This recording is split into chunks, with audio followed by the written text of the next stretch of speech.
Jay Garrick, Hunter Zolomon, Zoom, who is he? We have no idea. We're going to find out the man behind the mask, though. Mr. Teddy Sears. Welcome up, please.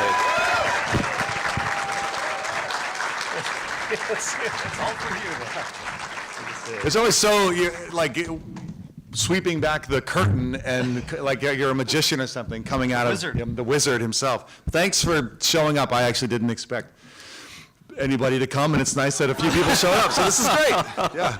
Well, usually I'm up here with Carlos or with, Robbie Amell or whoever else I've done these with, and I always tell myself that those guys are the draw, so it's nice. It's nice to actually have a few faces here, so thanks for coming. You gotta realize the show is just huge. I mean, are you able, well, we'll talk about yeah, that. no, Can you immerse yourself in that yet, or are you just still sort of like, whoa? No, I've embraced the everything about it, being in that world, meeting the people who don't miss a beat, who've loved the comics, who watch the show. I was grateful to be a part of it. It was so much fun for me to do it, and so I've fully embraced it. I have to ask, has everyone here seen season 2 of The Flash? Yeah. Has anybody not seen season 2 of The Flash? One guy.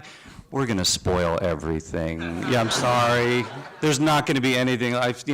Right. It'll be cool to watch it over again, but look, please don't take this the wrong way. Yeah. I really wanted to like you. Yeah. No, I do. Yeah. And I don't mean you. You're awesome. No. Yeah. No, there's a. Yeah. I know what you mean. Yeah. Okay.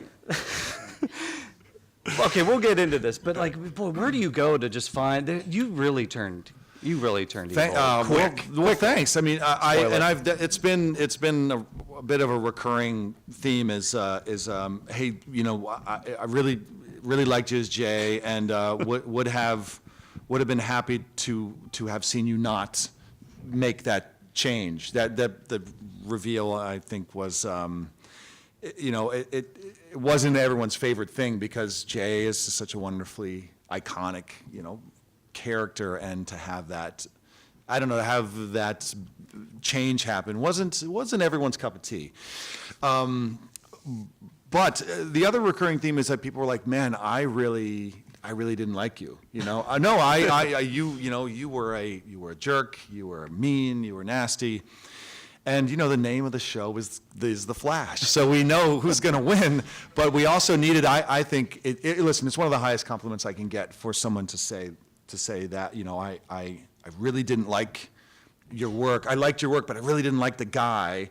If that character can get under your skin in that regard, then I feel gratified that I did something right, because you're supposed to feel that way, and you're supposed to then root for Barry Allen. Well, a show is only as good as its villain, too, I think, because the hero can run around and do a bunch of things, but boy, the guy going up against him has. When you think about movies like Wrath of Khan and things like that. I mean, without that, it's just. You have to have your sort of your counterweight to your heroes. You're right, and it was really fun playing Jay. I grew very attached to playing Jay. I knew before signing on to the job that there was going to be a turn, and that I was going to be. For those who haven't seen it, well, you introduced me as is he this guy? Is he this guy? Yeah. When I knew early on, before I said yes to the job, that Jay was going to be a ruse for the Hunter Zolomon Zoom storyline. But even though I knew that was coming, I was hopeful that the writers were going to change their mind, because I had grown so attached to playing Jay, and I just thought he was the coolest. It was the coolest role I'd ever been given, and he is.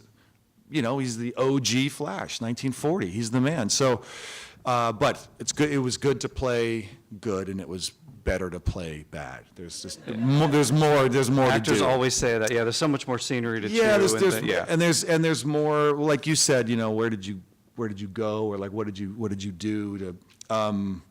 There's no sort of trick or anything like that. It was just fun to indulge that part of my personality, and get weird and get dark and get sinister, and it was a real challenge for me, because I'm closer to Jay in my life than I am to someone like a Zolomon. So it was a real challenge for me to sort of find those darker places, but ultimately it was really rewarding because I'd never done it before, and it was sort of fun to test my limits in that regard. Now, before we get too deep into The Flash, I have to ask you about something earlier on your resume. Yes. Talking about superheroes. Yeah. DC superheroes. Uh-huh. Batman. Yeah, sure. Well, Well, are you Batman? No. Were you Bat? Well, okay, what's the deal on this? This is on. Look, I'm a huge Letterman fan. I don't recall what was oh God. So in 2005, I was living in New York City. I lived there for 5 years, in 2000, 2005. And on The Late Show, I was hired to do, there was a show at the time called Blind Justice, which was a Stephen Bochco show that went 13 episodes. It was about a blind police officer and who carried a gun, and it was like doing asinine stuff for someone who for all intents and purposes, shouldn't be. There shouldn't have been a show about this guy, and Letterman thought this was such a great idea. It's like one of those crazy crime things. One of those crazy crime things. Extreme situation, yeah. Yeah, but let's have this blind detective, arrest a lamp, or let's have him. I mean, it was really insensitive, but it was just silly Letterman humor. It was Letterman. So I did a few of those, and then the new Batman was coming out, The Dark Knight, and they said let's have you be Batman, and let's have the whole premise of this sketch. The long and short of it is, there were these sketches we would do. I think only one made it to air, and it was the whole premise was Batman has no powers. He's just a dude in a suit. He has a utility belt, but he doesn't. So he attempts to fly off the building and rescue someone, and he realizes in midair he can't fly, so he hits the sidewalk, and he gets mugged by a guy because he can't defend himself. It's New York City, and he gets whatever. It's really dumb stuff, but it came and went in about a minute. I've been Googling it forever. I can't find it, so hopefully it's funny. It's not on. I have I've recorded it on an old VHS. Nice. And so nice. The quality's What's terrible. That? But yeah, exactly. Talking about time travel. I almost said Betamax, but yeah, talking about time travel. I have it. I have it on online. I should try to put it on. Well, at least you could say you're Batman. I could, yeah, and it's probably it's better. That we don't see it, because it lives on in the imagination and is some great thing, and it's really bad. There's a reason that only one of them made it to air. It was that should tell you, if the concept was a bunch of. On Letterman. The Flash. Yes. Hunter Zolomon, Zoom, Jay Garrick, all these different. Okay, so you mentioned you knew some stuff going in. What did you know? When did you know it? I knew it. The job started in July of last year. That's when we started to shoot, and I auditioned in June and was told by the writers, we'd like to offer you this part in June. So prior to saying yes, prior to the first day of filming. So they had laid out the entire season to me, their idea for what was going to happen very early on, and I thought it sounded really fun. But I was a little concerned, so I didn't watch season one, but I knew. In season one, there was a similar turn with Wells, with Reverse Flash. But so my only concern was, is this going to be, season two going to be like season one all over again? But because I didn't watch it, I just thought, listen, these writers know what they're doing. There's a reason season one was so successful. So let's trust these guys and let's just go to work. So and like I mentioned, I sort of hoped that they were going to change their mind. But you knew the arc. You knew you were going to end up as Zoom. Yeah. How? And the cast doesn't know that. I mean, they're getting scripts, so they're playing it. Yeah. It's funny because you watch these, like the CWC interviews, and I think the one you did was when you were just revealed as Jay, and you got the helmet, right? And you put things on, and it's so funny to. I don't know if any of you've seen it, but it's so funny to watch fans asking you questions like, "Oh, you're Jay Garrick now. This is awesome. You're going to fight crime with the Flash." And it's funny to watch you reacting to those because you know the whole time. And it's how difficult is that to do interviews mid-season? It was especially difficult because you never want to lie to anybody. However, you also, if you reveal it, if you have a secret. And it's going to be the secret that is pivotal to the success of a particular season, where that very secret is the thing that the success hinges on. You can't reveal it. You just have an obligation to the audience to keep that to yourself. So and to your paycheck. And to your paycheck, and exactly not have the executives calling you up screaming, saying you just blew the plot of the whole second season. So. With actually a funny sidebar about that is, I don't know what happened very, very early on when it was announced that I was going to play Jay Garrick. On IMDb, it said, you know, that I was playing, like if you went to my page, it said Jay Garrick / Zoom. And it was up there for about a day. I don't know what happened, how it got up there. Probably someone, you know, at Warner Brothers, Publicity or Warner Publicity something, was reading had their sheet and saw the contract and was entering it into the system. Okay, he's playing this guy. And then Andrew Kreisberg, who was our head writer and was our boss, he saw this. I don't know how he got lucky enough to see this, but he called my agent and my manager, my representatives basically, and he just laid into him because he assumed that it came made it very from them. clear. He made it very clear that, oh my God, this came from you. Neither one of them did it in the mystery sort of to this day. No one knows how it came. It was taken down very quickly. But if you had looked very early on, you would have been able to see that. And the whole thing would have been spoiled. Yeah. But I remember talking, just to go back, I remember talking to the press early on. And I sort of had to lie to myself, you know? And this is maybe sort of where the seed got planted that I really wanted to stay as Jay, because I talked about this character with such sort of reverence and excitement that I started to really buy into the fact that I was going to be him and stay him for not only this season, but for seasons to come. And, you know, the writers were going to stay with their plans, but at that point I had to talk about him like that's who I was, and that's the way it was going to be. So you almost have to lie. I almost have to lie to myself to make all that believable. And you know, even though they pitched that idea to me early on, they could have always changed their mind. So I really had to just tell the press and fans only what I knew, which was, well, and that's what's on the page. And what's on the page is you are Jay Garrick until you're not. And what you hoped for too. So and what you hope for too. And it wasn't until I read that script where we see Jay's doppelganger, Hunter Zolomon, in the park that I knew that this is where we were going to go. And then it was official. So I've got another question for you, and then we're going to turn it over to the audience. Yes. So if you guys want to, there's a microphone right in the middle here. So if you have any questions, if you kind of want to make a line and just kind of go back there, we'll talk about Flash. I do have a question. Look, I love the Flash, the television series. Yep. My wife loves the Flash television series. It's in our DVD. Everyone here loves the Flash TV. We rewatch it over the summer. I love everything about it. However, I do have one question, though. How does Wells and a room full of journalists see this guy? I don't know if you guys can see this. This is your mugshot. Yeah. How do they not know this guy's the Flash? How do they not know? This is the serial killer in their world, which is you. You're the serial killer. Right. Okay. But then you show up as the Flash. Right. And Jake, so how do they not, like, well, you mean got a beard. I mean, right. Because, well, I don't know. I guess they thought that the Charles Manson look was going to be enough to throw him off the trail there. So a shower and a shave and a helmet, and everybody's mystified. And everyone's like, whoa, yeah. You know, I remember talking to it was Danielle Panabaker, and I was like, Danielle, and this.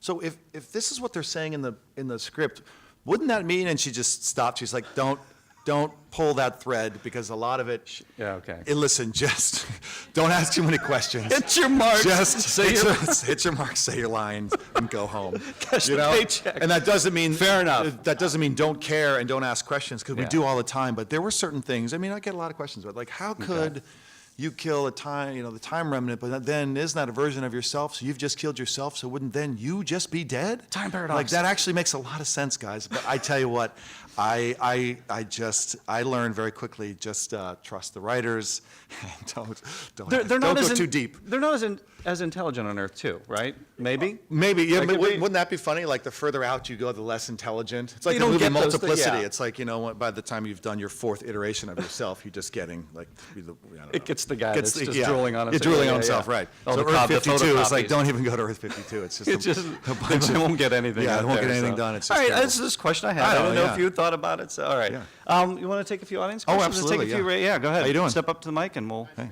nice to meet you. Appreciate all your work. Thank you so much. Great job. I just wondered if you researched the role. Did you read the comics? Did you, Is that my? Yeah. Can we like flip that? No, it's probably not on. Can we flip the? It was a World War There we II, go. Yeah, World War I helmet. I wondered if you knew it, Sure. the backstory of your character. It's Thank funny you. when Very, very little is the short answer. I knew Jay Garrick only by the illustration. I didn't even know the name. When they told me, you know, I was going to be playing Jay Garrick, I was like, oh, Jay Garrett. Yeah, who's Jay, like with a T? Like, oh, Jay Garrett. Yeah. Who's that?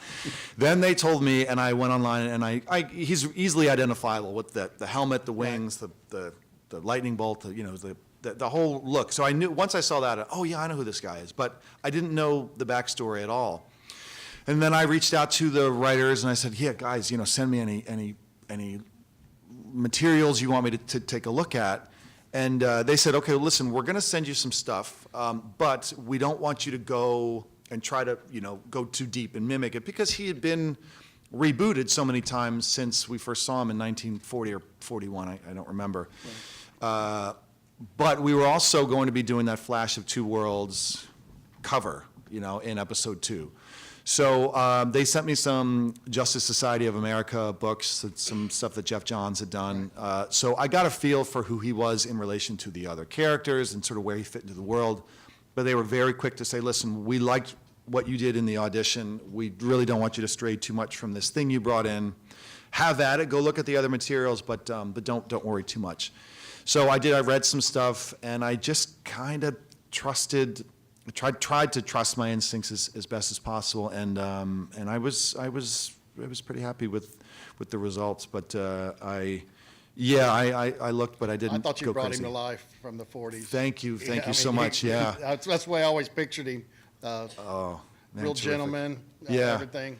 Yeah, thank you. And that's Thank all I you. wanted to do, have it be, you know, to honor that, but to be very, very, like that kind of guy who's respectful and, Right. you know, kind of aw I think shucks. you did a great and- job. Thank you so much. Thanks for saying so. You mentioned recreating that classic cover of Yeah, Flash 123. yeah, I mean, can yeah. you talk a little bit about just that day? Because I'm sure on Sure, paper it says sure. one thing, but then Well, it's funny, There it yes. When I read it on paper in the script, I immediately got the chills, and I had to look it up. I didn't know it, and I saw it, and I just, oh my God, this is. I knew when I saw it that it was like a defining moment, you know, in the history of the Flash. But it was going to be a really significant moment for me to recreate it. But when I got on set, there's a big fight against Sand Demon, and we shot that all in one day, all that stuff, and it was a long day. In fact, we ran out of time, but we got everything we needed. They had just had so many different shots to do that we could only, because we were running out of time, we only got a chance to do like one per setup. And per setup means like every time they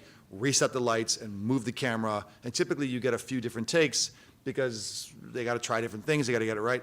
But we were so pressed for time that we were able really at the end of the day to just get one at a time. And they had 90 different setups for that whole day, that whole fight. whoa. And poor Chantal had she had the flu, and it was like her first day, and she's lying on the floor, you know, like in the muck, you know. Okay, as so we she could at least recreate- channel her sickness to look. She could. okay, She okay. just had to sort of, you know, lie there. But no, she. It was very important for me to do that, and so really for me it was seeing that brick pillar. They had the sandbags there and everything, but seeing that brick pillar, getting near it, touching it, walking around it, it was a high water mark for me. Yeah. Amazing, thanks. Question right here? What is the most embarrassing thing that happened to you on the set of The Flash? Good, embarrassing. No, interesting. Okay, probably the most embarrassing thing was it was my first day on set meeting everybody. It was my first day with the whole crew. And it's that big speech when Jay Garrick first walks in and he says, you know, my name is Jay Garrick and your world is in danger. It's the start of episode 2, and there's a big long speech, and I tell the story about how I got there, what I've been doing. And there's a line, I say something like, oh, I know who everyone is. Detective Joe West, Caitlin Snow, Cisco Ramon. But instead of saying Cisco Ramon, I said Cisco Ramirez. and I remember doing it. I don't remember saying it though, but I remember that take when I was going around the room. I said, oh, I know who you all are. Blah blah blah, Cisco Ramirez, and he starts to he's trying not to crack up, and all I can think of is like this little jerk, man. Like, it's my first day, and this guy's trying to make me laugh. Unbelievable. Because this is during my coverage, which means the camera's all pointing to me, and so I'm thinking, he's trying to screw me up. And, but I went through the whole speech and did it. And at the end of the take, he walks up to me, he's like, he's such a nice guy. He's like, it's Ramon. And I said, yes, Cisco Ramon. He's like, no, well, he had to tell me. He's like, no, well, it's, you said Ramirez. And I think my face just went bright red because I want to impress everyone. I want everyone to like me, and I'm screwing up his name. And like for the first 5 minutes, I'm on set.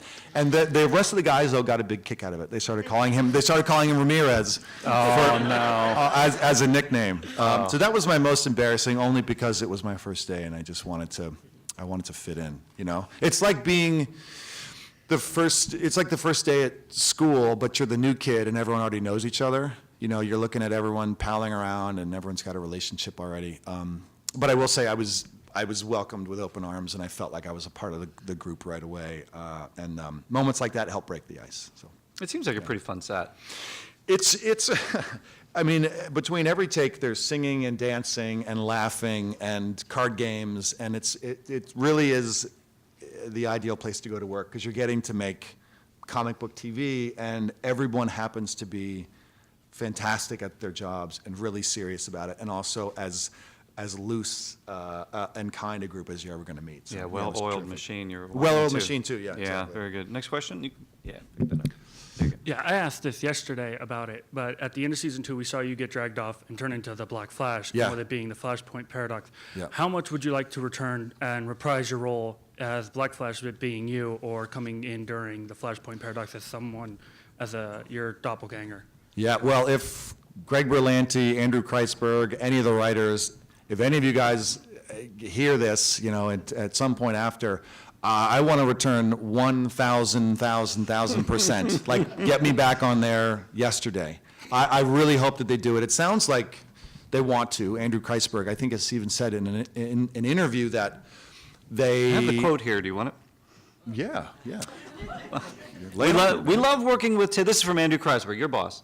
We love working with Teddy. He's such an amazing actor and amazing person. That you are, I agree with that.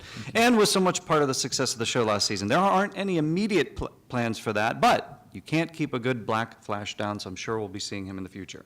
That is awesome. That is awesome. That's great. And I really hope it comes true. My hope really was with Flashpoint Paradox that Hunter Zolomon could be like, you know, your friendly neighborhood barista working at CC Jitters or something, you know. But they have other ideas in mind. So yeah, but when the phone rings, I'll answer it. I look forward to coming back whenever they see it as a viable part of the story. I'll jump at the opportunity. You had to lie to us all the way You're through welcome. season 2. Are you lying to us now? No. This is for real. Right. I This don't is know for what real. to make of this. You Yeah. could be, because you're a very good actor. Well, thank you for saying so. Okay. Listen, I'm not that good though. I have a good. hard time hiding my I enthusiasm. watched you lying in interviews. They were amazing. Oh, You were all right. very amazing. It's just practice, you know, just practice. Next question? So did you do a Zoom voice, or did they fix all of that in post? Great question. They hired actually a whole other actor to voice Zoom. His name is Tony Todd. He's a fantastic actor. Candyman. Candyman, if you haven't seen Candyman. Do you think Candyman's good, like age appropriate? No. No, okay. No. Wait to see Candyman. Nope. And so Star Trek Deep Space Nine. You can watch He them. just has this wonderful voice naturally, and I don't know if they enhanced it. I think they probably did a little bit. I think they had that idea right off the top. Was let's find a unique, scary, powerful, unmistakable voice to be Zoom. And I say this, I'm really not joking. Like, most of the work was done for me. By the time I showed up and pulled the mask off, you know, we had seen Zoom be, you know, his sort of awful self. I don't know how many episodes before, we heard the voice and we experienced all that he did. So by the time I you know, put on the suit, we already really knew who the guy was, and I just had to try not to screw it up. I got a chance to meet Tony a few weeks ago up in Connecticut, and he whispered the line, I'm the fastest man alive. He was like right in my ear. Shivers? Yeah, like actual shiver. Yeah, it freaked me out. I mean, it's to have him do that voice. Like, Sure, yeah. when you saw all that put together, and there's another guy in the suit Initially, Well, yeah, when you initially, it's you, yeah. but initially when Yeah, you his name's Ryan Hanley, and he's a stunt guy, and he was hired to take all the punches and do all the stuff, and he made me look good. It When really you was saw a it team all- effort. Yeah, when you saw it all put together, because then, Yeah. well, okay, and here's another, like you didn't watch the show before. You've said in interviews you can't watch yourself. You have a Yeah, tough time. yeah. You watched it now. No. Okay. I haven't seen it yet. You have no idea what any we're talking about other than your scenes, do you? No, I mean, Okay. I just, I don't know, I take, first and foremost, the feedback of the creative team, you know, those guys, and if they say it was, you know, they liked it, I'll know I did a good job. But Okay. then it's reinforced by all of you guys who have come up and said very nice things to me. I've seen little clips. I mean, I'm not. You've seen it put together. I've seen it put. I saw, you know, like there was, I don't know, like maybe they were teasing an episode, or someone sent me something, or tagged me on Instagram, and I saw it. But I just didn't. And I focus on all the wrong things. And I'll be honest with you, the joy in the work for me is doing it. I find that watching it it's not why I do it. I do it because I like to do it. I don't need to see it. It's sort of, I don't know, it's maybe more ego than anything else, to see it. Like, I don't know, you can tell I'm really uncomfortable about it, as I've been like watching my shoelaces for the past minute. Do you think that would impact your performance? I mean, just I think it could. Seeing the world I around think it? it could. I think it could. It probably could help too, particularly if there are things I'm doing that I don't know I'm doing that I think may, you know, bad habits or things that might take away from the overall performance. But I just find it. I recently have been finding it better just to trust, and then go to work, and then just, you know, pretend like it never happened. we'll get you a Blu-ray. It's out on Blu-ray now. We'll get you a Blu-ray in a quiet room. You Okay, can watch it all right, all good. together. So, next question. At the beginning of the series, you were a good guy. Yeah. At the end, you became the bad guy. Yeah. What was the transition like from good to evil? That's a really great question. It was tough. I remember having a freak out moment the first time I put the Zoom suit on. I mean, we're shooting this. This is probably about 2 a.m., and we're rushing to get the shot, and it's the reveal. It's where I pull off the mask, and I say, well, this is a complication. And I remember thinking, I'm in the mask, and, you know, I'm holding it, because the mask zips from the back, and once it's zipped on, it's much harder to come off. So what they'd do is they would cheat it. They'd leave it unzipped, and I would just have to, you know, hold it together, and then when they'd call action, then I could just pull it down. Well, I'm there. It's 2 a.m. I'm holding this mask on, and I'm thinking to myself, I have no idea who this guy is. You know, is it going to be Tony Todd's voice when I move my mouth, or is it my voice? Do I need to do a different voice? So I had all these things happen to me right away, and I was just being a lazy actor. At that point, I hadn't really done my homework, and I remember being convinced that we were going to have to shoot that whole thing over again, because I was so in my head about, like, I was so used to playing Jay and having it be one way. And the scene ended up being fine, but I remember leaving set that day thinking, all right, man, time to go to work. Time to really dig in and you know, figure out who this guy is. So the transition was tough for me to make. I had a real wake-up call in that moment, and it was really fun to actually go there. And I just think I was afraid to until it was clear to me that I needed to. To put your mind at ease, I think I can speak for everybody in the room. That scene was mind-blowing. It just Oh, that man, was thank you. that was you watch that and it's, oh, we just went somewhere else now, didn't we? And Thank it's you. just, yeah, and you pulled it off. That's terrific. I have seen that scene. Okay, I've seen I was that going to show. ask if you've seen it. Because I was so convinced I was garbage. I was like, I have to watch this. Like, Okay. You know, guys, So you did you know, see- yeah, it's pretty good. but yeah, maybe there was just something else sort of happening, you know, when you get in the suit. And like we were in Zoom's lair, I think, and that was such an amazingly built set. So that's the other thing that you can't discount too. Acting is, you know, you get in the costume and then you get on set, and then the set starts to sort of, you know, you start to interact with your surroundings, and it does affect you whether you know it or not. Anyway, yeah, Good thanks for question, saying yep. so. Yeah. Next one? Hey. First of all, thank you for coming and for Yeah, signing man. my post earlier. Yeah, of course. And my question is, did you take anything from the set as a keepsake or anything from the show?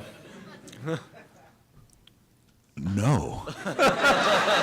Don't forget he's a good liar. Yes, no, I did. Well, I was given right when they called cut, last scene we shot was turning into Black Flash, and they called cut, and there's a wonderful woman named Betty who takes care of all our costumes, and Betty pulled the Zoom logo off the suit and handed it to me and said, "There you go."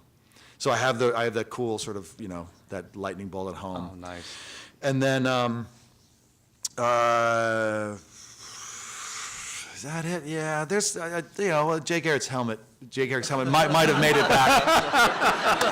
Might have made it back home with me. Well, there's so many. So I didn't take the real, like the good one. Like that one is locked up in a prop vault somewhere. But there was. You didn't take some Chip's others. helmet, did you? No, I didn't.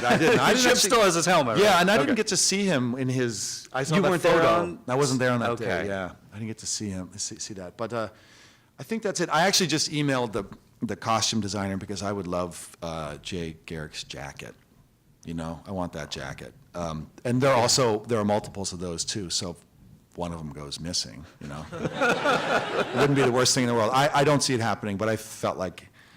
And I'd love to get a Zoom mask too, more than anything. Okay, now you want everything. No, I want everything. Yeah, I just see what kind you of want started? everything. Right. See what you've He done. was happy with the logo. Now I was, and I just want it all. we got a little flash right here. This is Yeah. cool. Yep, Hey, man. Yep, good. Pull that microphone down. Yeah, help him out there. There you go. All right. Good job. Zoom, I've come for you.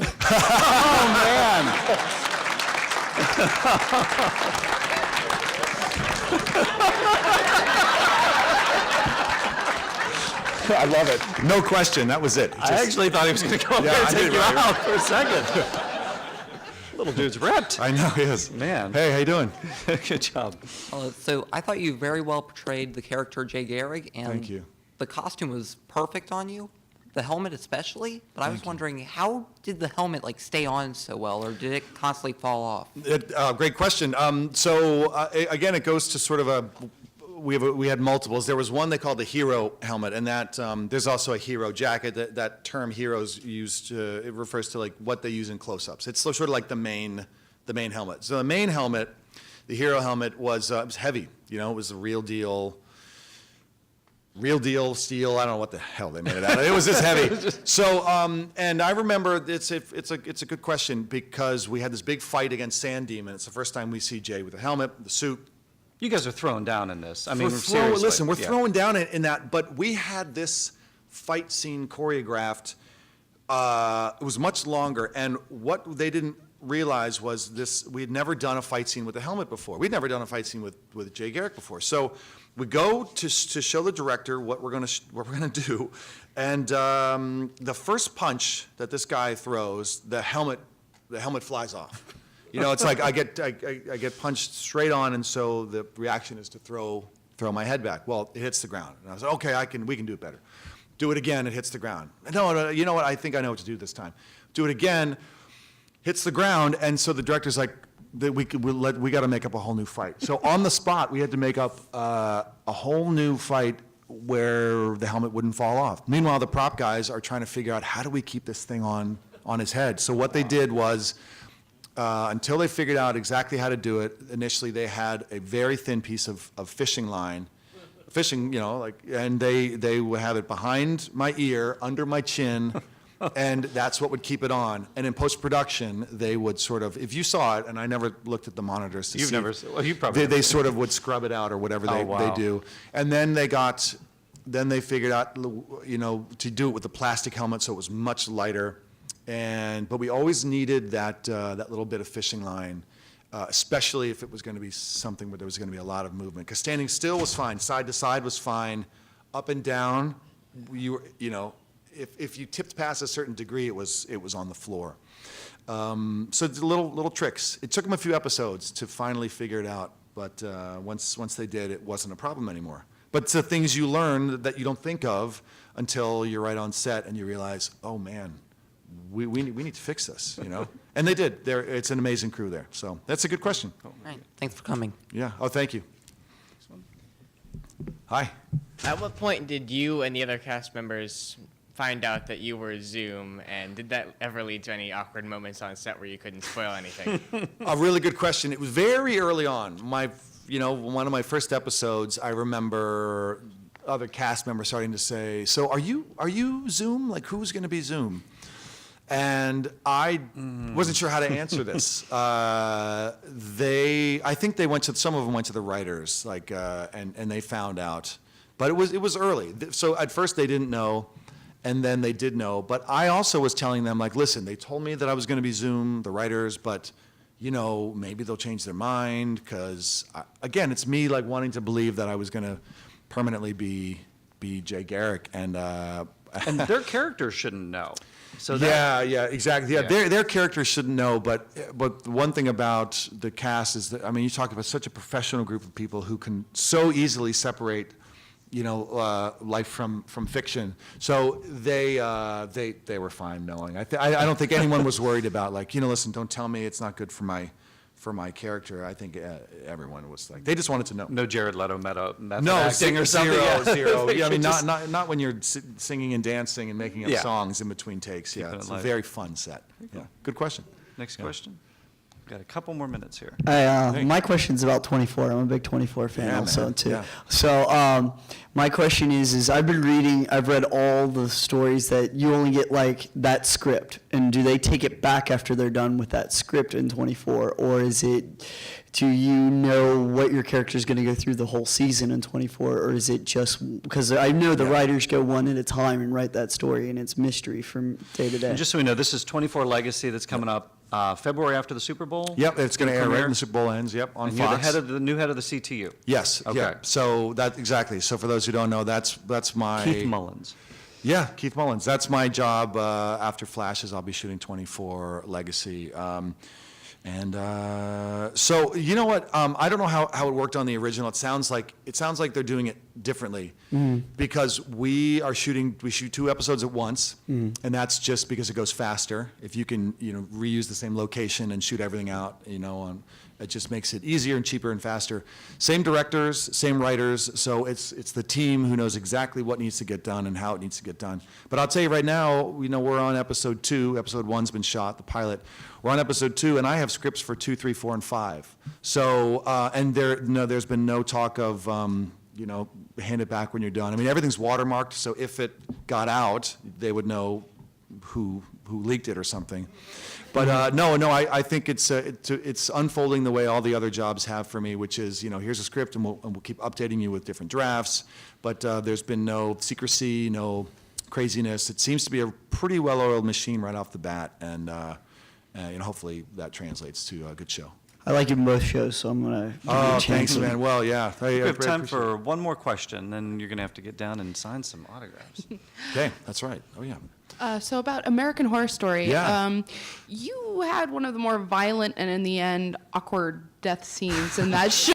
How did it feel filming that, and like kind of what was going through your head? Oh, the first thing that comes to mind is I was watching that scene with my wife at home, and she couldn't watch it because I was.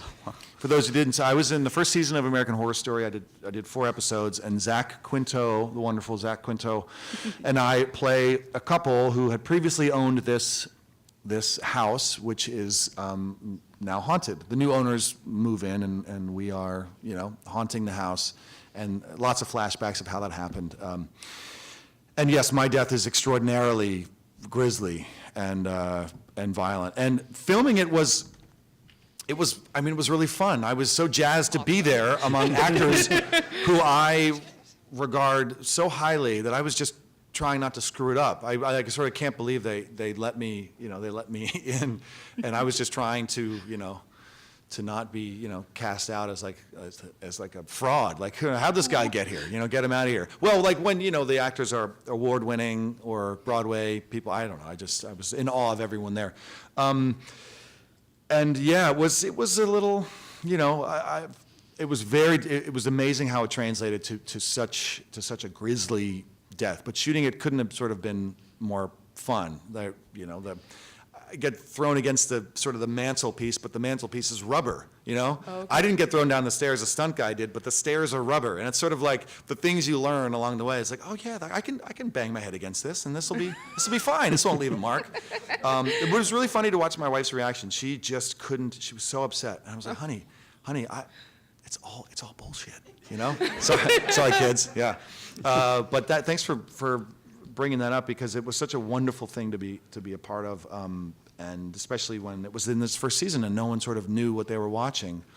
And we shot that on film, and nothing really shoots on film anymore, so it has a great look too. It was, I count myself very lucky to have been hired. Yeah.